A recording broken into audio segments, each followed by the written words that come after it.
next speakers is Erik Nyvoll and Maria Rygge.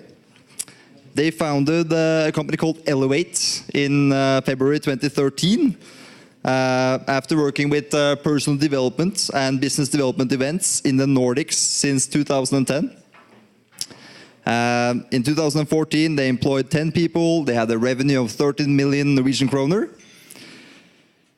And even though the company went bust in September 2015, they still believe that being an entrepreneur is the most effective way of personal development. Please welcome to the stage Erik Nyvoll and Maria Rygge.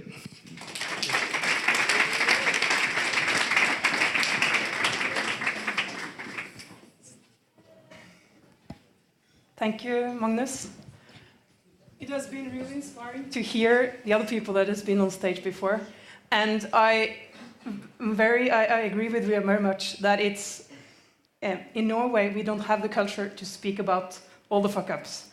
And when we had to take our company bankrupt in September last year, there were a lot of people coming to us. I also had a bankruptcy. I also had a bankruptcy. I also had a bankruptcy. But you don't see them. Because we don't speak about it. So that's why we are here, and that's why we want to share our story. So as Magnus told you, we started in February 2013.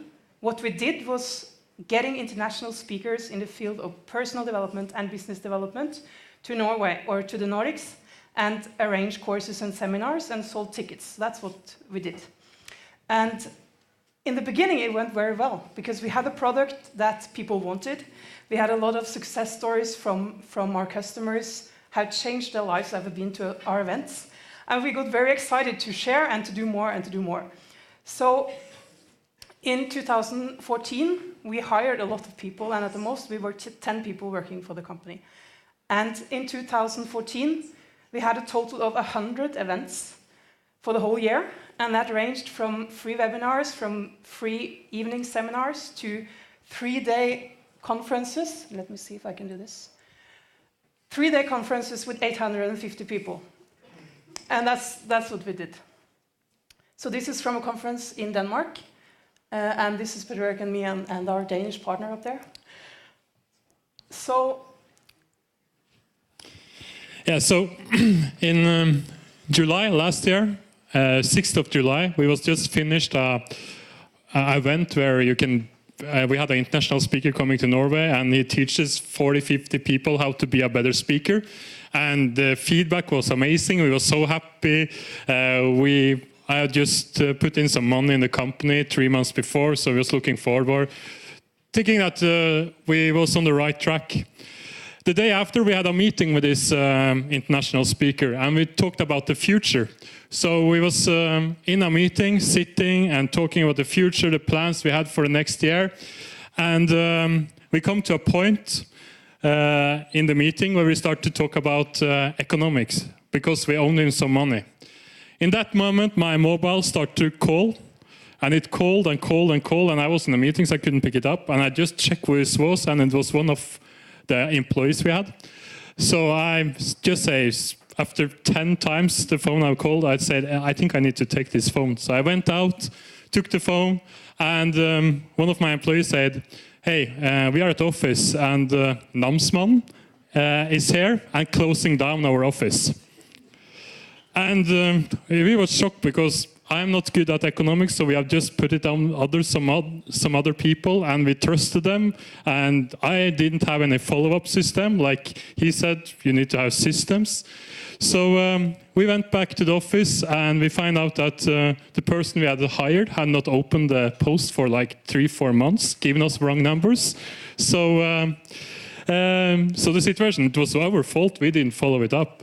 But from that point until September, we start to look at what really had happened, and we find out that we was 2 fuck-ups running the company. As Magnus said in our introduction, this quote I actually took from the guy that we used to work with before, Tulsberg, but he said that being an entrepreneur is the best way to do personal development. And I recognize that also from some of the other people up here, that when you are the CEO, when you are the owner, when you are the starter of a company, it's like you get your own personality on this huge screen that everyone can see. So if you're good at something, then it's very visible, and if you're bad at something, then it's also, unfortunately, very visible. But that's a great place for growth. So one of the things that both Petter-Erik and I share is that we really like people, and we want to help people, and we are very positive towards people. And that's a good thing, but it isn't always a good thing when you hire someone, or when you choose a partner, or you choose an accountant, because we want to see the best in people. We want to see you succeed. And so we took too many chances of, and we did too many stupid mistakes, which shows the wrong partners. And of course, as Petter-Erik said, it's our fault. And what I say, what I think from now on, when I'm going to hire someone the next time, I'm going to get a really detail-oriented, slower talking person than me, who is more skeptical, who is more inclined to ask all the difficult questions, and I want that person to sit beside me all the time. Does it make any sense?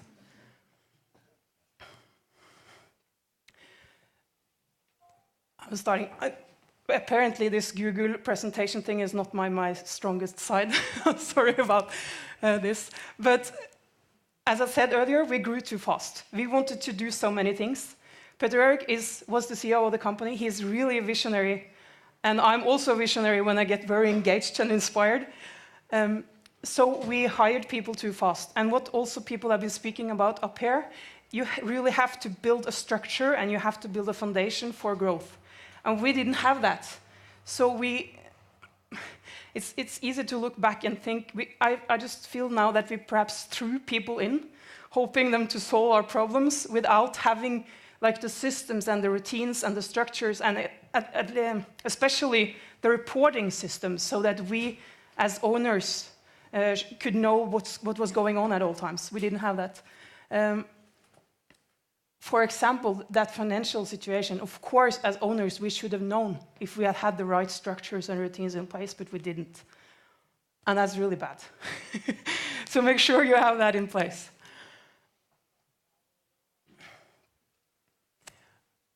You want to say something about this? Yeah. When we started the company, we had there was two things I said. We want a professional board, and we need a CEO, because I'm not a CEO. But when you start to get in this bubble and things start to flow and you go into it, and then the board was not so important anymore. It was more important to the business. And the other thing was that, oh, it's running quite okay with me like a CIO. So the two things is a really advice that I want to give you. If you're not a CIO type, but you're an entrepreneur or sales or marketing or whatever, find a CIO and get a professional board. I think that if we had a professional board from day one, we'll never gone bankrupt, because they will like given us the task so we could see that we had some problems. Listen to advice. We had a lot of people around us that really liked us. We had people who wanted us to succeed and all this thing, and they come to us and say, Petter-Erik and Maria, I think you're doing too many activities now. And it was like, no, it's going fine, we just continue. and I was in this bubble. I was just like, not listening to anyone, because I thought I knew the best thing by myself. And all the advices, they didn't know what we was doing. So listen to advices. Many of them are good. And also when we went bankrupt, I went over to some people and talked with them and said, hey, I was there all the time. You couldn't ask me for 3 months, 6 months, 1 year ago, but you never asked me. And I think when you are an entrepreneur, that's it's a balance, because you shouldn't listen to everyone, of course, because you have something and some people will say, no, this will never work, don't do that, don't try this is dangerous. And you shouldn't listen to those, but you shouldn't listen to those people who want you to succeed and actually has good feedback on how you run your business or how you develop your business model. So that's a fine line, and you have to find a balance. And the last one we have is reference check, everyone. We have this thing that we really like people, so we employed people a lot of times because we like them. And people you like is mostly the same type as yourself, so we get more fuck-ups into the company.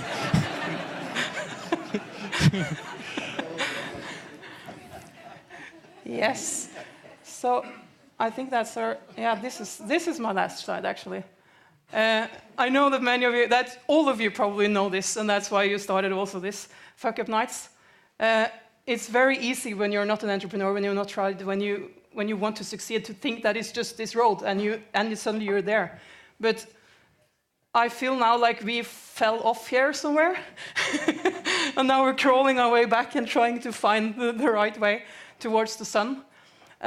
But this is how life is, and it's a lot of learning in every mistake you do. And the bigger the mistake, the bigger the learning. So that's something I want you to remember. And also I want to say one thing at the end, because one of the guys that we took to Norway is a guy called Darren Hardy. And he's quite famous entrepreneur, speaker, author, who lives in US. And he says that your life is a pendulum. And on the one side you have success, and on the other side you have failure.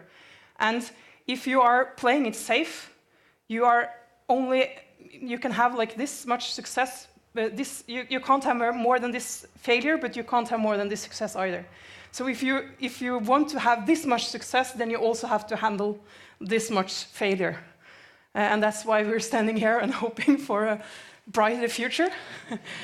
And I hope you have some questions. Thank you. Thank you.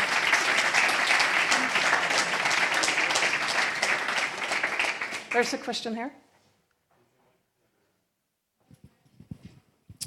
Hi, my name is Andrew. It's first of all, it's very brave of you to stand on stage and just say that you failed. And it's very un-Norwegian. I live in New York and go back and forth. My question is, what made you stand up again, not giving up, in a country where that if you go bankrupt, etc., you sort of have the plague? You want to answer? What I can say is that for me, after bankruptcy, I was sitting down and thinking, okay, now I need to go for a new job, find a new thing. I try this now, it doesn't work for me. But I have an inner drive, something inside me that say that I really want to do this. I really want to do entrepreneur. It's nothing more I want to do, so I need to take with me what I learned from this, what I talked about now, and just continue. And also what I find out that many people say it's dangerous to go bankruptcy in Norway. But there is a lot of support. All the clients we have, they're still around us. And it's just to be open and honest about it, and don't go and hide by something. I've been there all the time and try to fix up in things. So it's just an inner drive, something I want to do, and nothing else I want to do. I don't know if that helps you, but...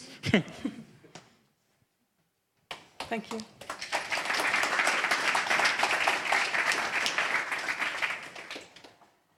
Any other questions? As far as I understand, that you have failed on the management side, not on the idea. So why don't give it another try? Can you repeat it? Or? Yeah, he said that we failed on the management side, but the idea was good. So why not continue with the idea? And the answer is yes, we are kind of doing that. Lycka till. But because we grew too fast, because we did too many things, we have taken some time to try to figure out what is the really most important idea we try to do, because we can't do everything that we did already, and like how to go on and have a structure and a system around it that works. So we are still kind of doing it.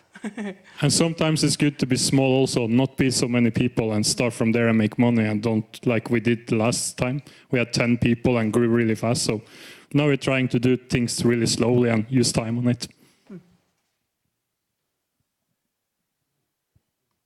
Yes. Thank you. Thank you for giving us the opportunity.